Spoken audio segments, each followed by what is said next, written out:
So I've got a FastAPI service that's feeding me data, which I want to present to my users through some sort of React frontend, but I need to add in a visualization. How do I create visualizations using D3.js? Well, that's exactly what we're going to talk about today. Hi everybody, my name is James Powell, and in today's session we are going to talk about creating bespoke data visualizations using D3.js. Now I'll note, today we're going to be looking at D3.js from the perspective of somebody who is new to the tool. From my perspective, from the perspective of somebody who hasn't used this tool too exhaustively. What we're going to do is we're going to work through a couple of very simple visualizations and see what we can understand about the way in which the tool is put together by live coding together a simple bar chart, a simple line chart, as well as a chart that is updating with Lua live data. Why don't I share my screen with you and we can jump right in. And like always, we're going to start with a very simple starting point. That starting point is going to be an empty React app. If we want to see what that looks like, here we can see, and of course we're using a tool like Vite in order to be able to live update this app. Of course, if we got something wrong along the way, well, we'll have to take a look at our DevTools console to see what we did wrong. And there'll be a couple of shortcuts that we'll take along the way. Now, the session wouldn't be that interesting if we didn't have some data. And so in addition to this empty React app, we also have a very simple FastAPI API that can serve us data in one of three ways. Either it can serve us some time series data, some categorical data, or some live data, as well as some basic data. And so running in the background, we have something that looks like the following. Let's go to our local host. Let's check our test endpoint. OK, very good. Here we have some raw data, just some data from an NumPy and D array. We might not look at that too much. We also have some time series data, just some data with timestamps associated with it. We have some categorical data, just some data that has some categorical labels, like the result of a kind of frequency analysis or something like that. And we have the same categorical data, but now every time we query this endpoint, well, there's a chance that it might change. It changes about every second or two. You can see, the values are changing. We'll work through these three and see what we can learn about D3.js along the way. Well, if we think about using a tool like D3.js from the very beginning, especially if we're not familiar with the tool, one of the things that we want to do is constantly baseline ourselves. We want to constantly set a common baseline where we can make sure that we don't fall into a place where the code just simply doesn't work and we have no idea how to dig ourselves out of that hole. So I'm going to start each one of these by creating a simple chart. Let's start with a time series chart, and we'll take a look. For each one of these, the pattern will look largely the same. Because I'm doing this from within React, I want to create an element that I can put my visualization into. So what I'll do is I'll create a React reference, and I'll return from this an SVG element that makes use of this ref. I might actually return two parts just to make sure that this is actually working. So here I'll create a React fragment, and here we'll say this is our time series chart. So there we go. That rendered, and I'll set the width and the height of this here. So we'll make this 640 by 480, not a very large one, but just large enough to fit on our screen. You might wonder why we're starting with SVG. Well, it turns out that D3.js is really oriented around SVG. I have read along the edges that there are other backends that we can use other than an SVG backend. I've seen people try to render onto canvas, onto the HTML canvas, but to a large degree, almost all of the D3.js material that I reviewed in trying to learn D3.js myself is always about building up these SVG elements themselves. And so it's the starting point for what we want. What I'll also do is a use effect so that once that reference is ready, so if that reference is not ready, I won't do anything. I'll set this use effect to operate once that reference is ready. And this will give me a handle on the chart that I can redraw. So here, if I look at a console.log, here is when I have my element ready to go. Let's clear out some of those, and you can see here, let's actually refresh this and clear that out. Here you can see that's our SVG element. When we work with D3.js, one of the things that we're going to do is we're not going to operate on the SVG element itself. We're going to have this wrapper object around it. And so here, I know that I don't have any data yet, but I know that I have all the pieces necessary to try something very simple with D3. So what I'll do first is I will get a hold of that element. So here we go. And I'll use D3.select, and I'll select my reference. And this will give me, let's make sure we're in the right programming language. This will give me this D3 selector object. And of course, we'll have to import that as well. So here, let's just get our imports. There we go. And now we have that selection. And I'm going to perform operations on that selection to build up our chart. When we talk about things like Matplotlib, one of the things that we often say about Matplotlib is that it's not a plotting tool, it's a drawing tool. And I think this also stands to be the case for D3 as well. It really is about creating the elements, what Matplotlib would call artists, onto the plot itself. And so you'll see the steps that are necessary for me to create a very simple line chart. Well, there's a lot. It's most likely that I would use D3 not for my day-to-day plotting needs. For that, I would use something higher level. But instead, if I wanted to create a library of reproducible programmatic plots, or if it's the case that I'm using this through some other wrapper layer, some library somebody else has already written. Well, here for the time series chart, I want to have two axes. And when we look at the D3 protocol, we can see that it provides us with, when we look at the library, it provides us with these scales. One of the things we can think is when we have to create this D3 plot, there's oftentimes a need for us to take data coordinates and translate them into plot coordinates. We often have to do that a lot in Matplotlib, and we do the same thing in D3. I'm going to create these scales, and these will represent the transformations from data coordinates into plot coordinates. So here I'll create a time series scale, and I'll create a linear scale. So far, nothing will plot just yet. I'll set the domain for this scale, and maybe before I do that, let me actually pull in my data. So because this is React, I'll do this with a hook, and I'll do this with a state. So there we go, and we'll say if there's no data, we won't do anything just yet. We'll also tell this to re-trigger once the data is ready. Here, we're going to grab one more hook. We'll grab import. This is, This is an asynchronous hook just so that we can make use of some asynchronous libraries. So we'll use async effect. And we could have written this thing ourselves. This just allows us to do asynchronous effects. And we're going to do some API requests. So we'll do this with Axios asynchronously. So there we go. We'll make this an async arrow function. We don't have these in Python, unfortunately. We'll say when that set data changes, then we'll do this. And then here we'll say const. Let's get our raw data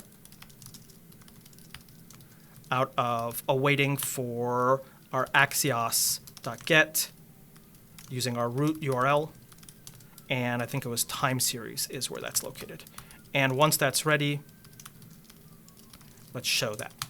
So hopefully we can see that worked. These errors are just whenever we refresh this thing, it remounts that component and complains about that. But here you can see we have our time series data.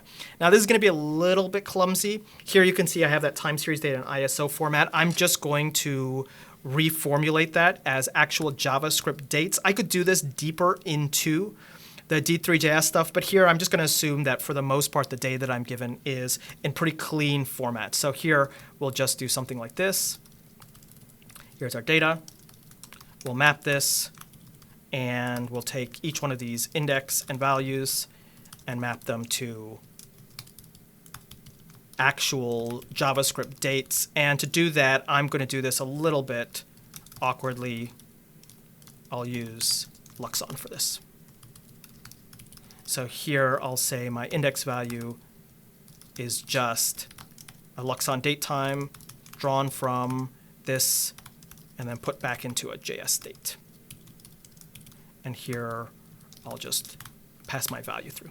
So when I look at this again, I should see, oh, and here I'll console.log my date, or my data rather, and we'll actually set this with our set state.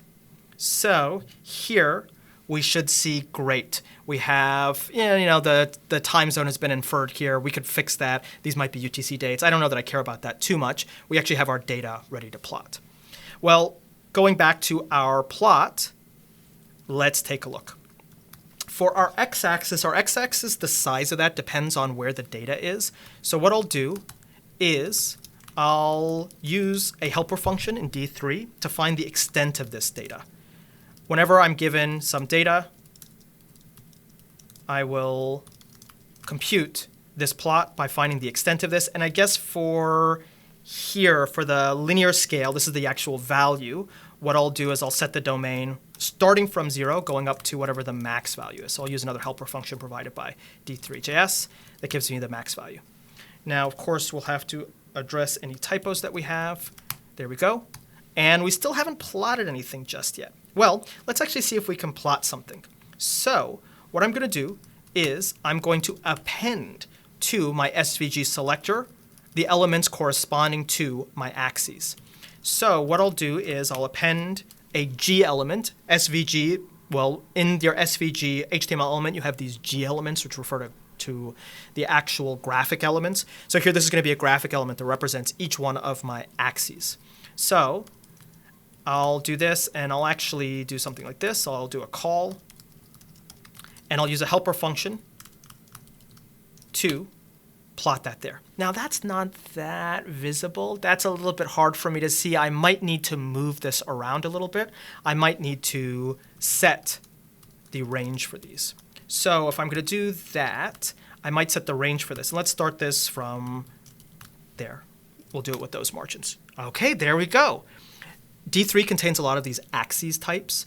And you can see it's based off of the scale and the rendering of that scale in one of these locations. I could do this as an axis top as well. Here I'd have to move it around a little bit just to actually make this visible. Let's see if we can move this around a little bit. I'm going to have to move it around a little bit to make it more visible so it doesn't overlap, but we can basically render this axis where we please.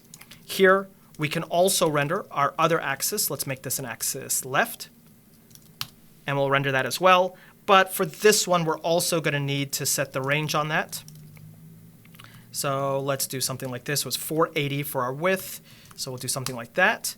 There we go. And we need to move these around. Well, when we create these HTML elements with this append, we can set attributes on those elements. And those attributes are things like CSS transform operations. So let's actually use the CSS transform syntax to move these both around. We'll move them just so that they line up properly. Hey, that looks like the starting of a chart. The last piece that I need here to get this working is to append an SVG path element. And again, I'm going to set a couple of parameters for this. Like I'm going to say that I don't want this to be filled in. I'm going to say that I want this to have maybe a red color. I'm going to say that I want this to have some width associated with it. So here, let's make it not too thick, not too thin. And finally, I need to give it some data. Well, in order to give it some data, I need to have a function that will define what those data points will be. So the last piece that I'm going to do is I'm going to define one more function called line.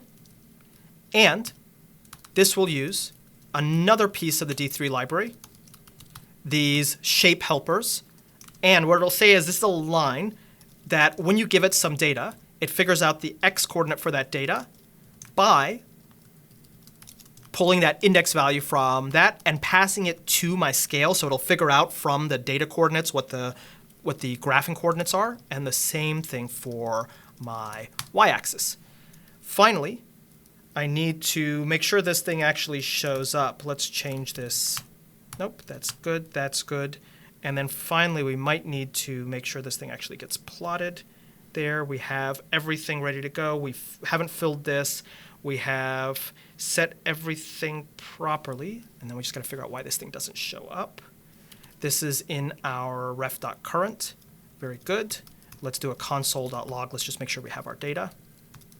Actually, let's make sure this thing is being rerun. Okay. So let's just make sure our data is showing up here. Okay, that's good. With index, and let's make sure those are correct index and value. It's pulling that, and it's pulling that. Very good. This here is pulling those two from our data for our line.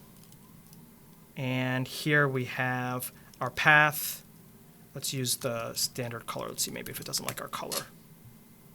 And then finally, let's just check. We have our axes on both sides.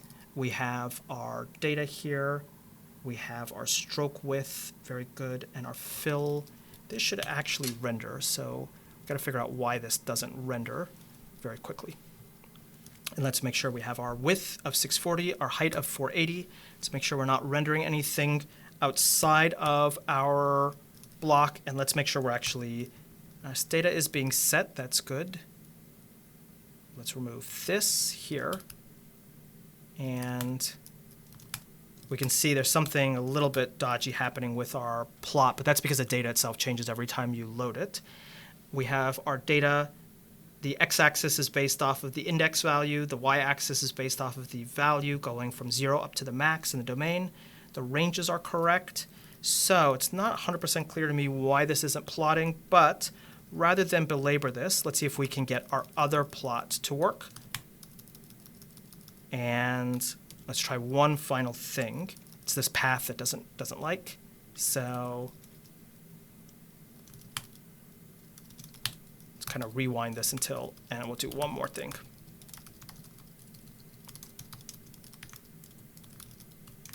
We'll try and see if we can plot that by itself and just see what that gives us. Yep, these are the data coordinates. These were created correctly. So that should be fine. So it actually should plot here. We have our SVG with our reference. Everything there is right. And it's plotting one part. So it should plot this, but if it doesn't, why don't we move on for the sake of time, and we'll see if we can sort out why this doesn't plot in our categorical chart. Categorical chart will look very similar. At least it'll do very similar data loading, just from a different endpoint. Here, this should be categorical. And our effect here should be very similar as well. It's just the internal things that we're plotting are a little bit different. Hopefully, we'll be able to spot what we're doing wrong in our time series and sort these out at the same time. Give us an opportunity to do that when we rewrite these. One thing that I tend to do when I'm using a new library is I like to write a lot of examples from scratch. I like to write a lot of starting examples. And so I find that it's very valuable for me to go through these examples from scratch each time rather than cutting and pasting details. Here, for the sake of time, I will do a little bit of extra cutting and pasting, but I usually like to write these starting from nothing. So here, this is our categorical. There we go. And when this is mounts. Well, here for the categorical, we're just going to use a couple of other small parts from D3. What we'll do is we will set this up with a slightly different axis, and hopefully that'll give us something that plots. Let's also just make sure that we know where we are. So here, this is categorical. And let's make sure that that's actually being loaded. OK, so here we have our categorical data, and our data looks like this. We have these values, and of course here we're not going to actually do the mapping because these are no longer datetime values. So there we go. That's our categorical chart, and you can see here we have our categorical values, each one of the categories in the value. Well, if that's the case, we need to set up a slightly different set of axes. Our axes will look like this. We'll do a scale band.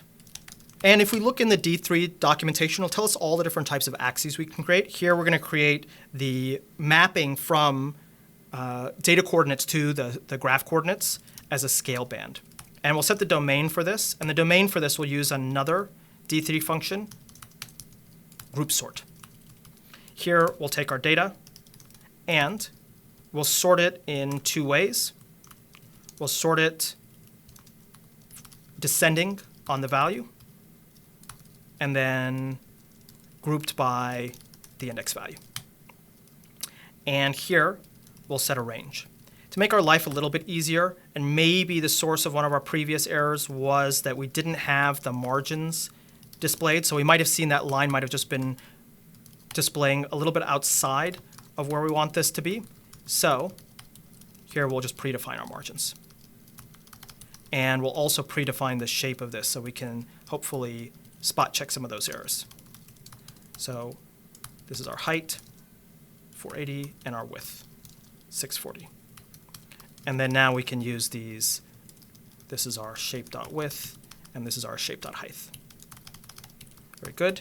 So if we think about it, the range of this is just the range of the height of this structure minus any margin that we've added. So we'll start from the left margin, and we'll go up to the width minus the right margin. There we go. So that gives us our x locator. And then we'll do our y locator. Our y locator will look very similar to what we did before, just a linear scale. We could do maybe a logarithmic scale if the data lined up with that, but we'll do something like that. Our domain here is similar to before, 0 up to the maximum value for our data. So there we go. And the range here is just going to be from the top. This draws from top down, so from our height minus our bottom top up to our margin top. There we go. We'll get our SVG element, which should be available here, and we'll print this out to our console just to make sure that we are working correctly. Here you can see that select element. Okay, so now we have that. We should be able to append to this thing the axes. So here we'll put the x-axis on the bottom. There we go, that looked good. We'll put our y-axis on the left, and you can think, I really wouldn't want to be doing this for every single bar chart or every single histogram that I'm doing. You can see why this is a much better tool for, say, library usage. I want to move this around, so I'll create an attribute here, and I'll transform this. And here, I'll just use another translate operation. And I'll translate that to our height minus whatever the bottom margin was. And let's make sure we got that right. That's good, that's good, that's good. This needs a closing parenthesis. Very good, that moved that down. So here, if we don't have it, you can see that moves it down. And then similarly here, we'll move this around. We'll move this on the x-axis. We'll move this from our to our left margin. So here, we'll just do our left margin, but we won't move it on the y-axis. So there we go. So now we have the categorical chart. We just need to plot the individual bars. Well, we have each data value, and I'll show you the D3 syntax for plotting multiple entities. What I'll do is I'll append a graphical container element. I'll set the fill on this to our standard D3 color. I'll select all of the elements that I have, and I'll pass in my data.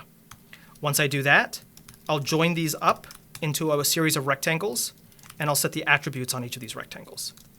So this would just be the x value going from data coordinates to my plotting coordinates. This is the y value going from my data coordinates to my plotting coordinates. And then I need to set my width and my height. So the width here would just be maybe the width of the bands for this thing. And my height would just be whatever the distance is from the 0 point to whatever my value is. Ah, there we go. And see that plotted quite nicely. So clearly we can see what's going on here. And I can do a couple of small things to clean this up. Maybe I want to put a padding here, so I can split them apart. Maybe I'll pad this by a little bit less. There we go. So we have now a categorical plot. Of course, we have to do this piece by piece. So you might say, why on earth are we doing this if I can just do a dot plot and feed that out from my backend into my front end? Well, one of the advantages of D3 is you can see we have extreme customizability on the plot itself. And if we happen to have live changing data, Well, we can do some really neat things. Let me take my categorical chart and let me replicate it. Now, having replicated it, let's actually change this use async effect to run off of the live data. Okay, that's my live data. I might need to refresh this live data just to get those values back to what they were originally. So we'll just reload that there. And that changes over time. Well, in order for this to change over time, why don't I poll for that? So we'll do the following. Let's create a callback. And we'll do all of these in our callback. Let us set a timeout.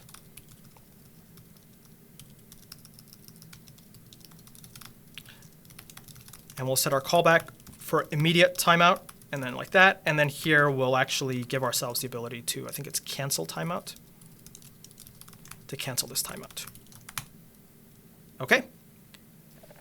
Oh, you see it changed. And you see it's redrawing over itself as it changes. Okay, that's not that slick. Why don't I do the following? Let's create a reference for the chart so I can keep track of in between calls whether or not I've actually drawn this chart at all. And so here we'll distinguish between two modalities. The first modality is if we've never drawn the chart before, and the second modality will be we've drawn the chart before and we're just updating it. So there we go. And this will only change if the data changes. Okay, and here this is if we haven't done this. Now what we can do is we can store in that reference all of the things that we just created, the X, the Y, the SVG. Let's actually grab the X-axis, the Y-axis, and the bars. So we'll assign that here. We'll assign this here. And we'll assign this here. There we go. And let's just double check for typos. And in the modality where we're updating this thing, well, we'll use D3 in order to nicely and smoothly perform these updates. And it turns out this is actually fairly straightforward. Here, what I'll do is I'll grab my X-axis and Y-axis, which probably won't change. I'll grab my X and Y, which may change as the data changes, my SVG and the bars out of this thing. And here I'll just do something like that. So here if we update things, we can quickly update them. Then to change my X-axis, I'll just create a new X-axis. So I'll grab the same logic that I had here, because I'll probably have to redraw this X-axis from scratch. So I'll create a brand new X-axis. Remember, this is a locator for where the things are located on the X-axis. Okay. And then I'll take the existing axis object that was created, and I'll transition it. We'll give it a half a second transition, and we'll just give it the new locator. And we'll see if that works. Hey, if you zoom in here, you can see as our data updates, everything is beginning to swap around. Let's see if we can do the same thing for our Y-axis transition. So here, basically the same idea. We'll do this on the Y. We'll recreate our Y scale. And we'll save this new Y scale. And maybe the data doesn't change that much. Oh, there we go. I can see it's changing very slightly. I think maybe when the data first loads, initially, the changes are quite significant. So here we'll just restart everything and refresh. And presumably we'll see much more dramatic changes in the initial stages. Ah, there we go. The final thing that we want to do is we want to change the bars as well, because you can see the values are swapping around, but the actual underlying data isn't swapping. What I'll do is I'll denote, when I first create this, where the scope for the data creation is. So the scope for the data creation, I kind of enter my data creation here, and I exit my data creation there. So all I have to do at the very end is denote that I want to do these exact same steps and I want to replace those bars. So I'll just take the portions here that were different. And finally, if I got that right, I enter, I join, I do my attribute, I exit. That's good. I don't need to reset that. Very good. And let's just double check that I didn't do something wrong originally. Here, I entered after my select all, passed in my data. Let's check my log here. Reading enter. And we'll see where we had that problem. This should be on our bars. So hopefully we can get that sorted and we should see everything going. So let's quickly make sure that and this should be bars here. So we just had a typo here and here. We'll refresh our page and we'll see if these actually move around. Yeah, you can see they're very slowly moving around. They're jumping. We haven't had a transition here, but hopefully we can figure out what happened with this time series plot. Maybe we weren't plotting exactly in the right place, but you can see with D3, it's actually pretty straightforward. It's a lot of individual steps and a lot of boilerplate to set things up. It's actually pretty easy to get started with D3. Here's my recommendation for you. If I were you, I would, and I had interest in D3, I'd take a look at D3 and I try and work through some of these basic charts. Start by creating a time series chart, a categorical chart. Start by creating a chart where the different elements move. Think about this in terms of something like matplotlib, where it's not a plotting tool so much as a drawing tool that is incidentally used for plots. Don't use D3 if you need to do just really bog standard plots like the ones you can see here. This is a waste of D3. But if you need to start with something like this and add some complex functionality, either fancy transitions or fancy layouts or fancy additional plotting features, maybe you want to create something that is Newsweek ready with all of the attendant chart junk, well, D3 may be a fantastic solution for you. It is a great tool, but unfortunately, we are out of time in this session. Thank you for attending this session. We will have some sessions coming up about taking D3 to the next level. But until then, I'll see you all next time.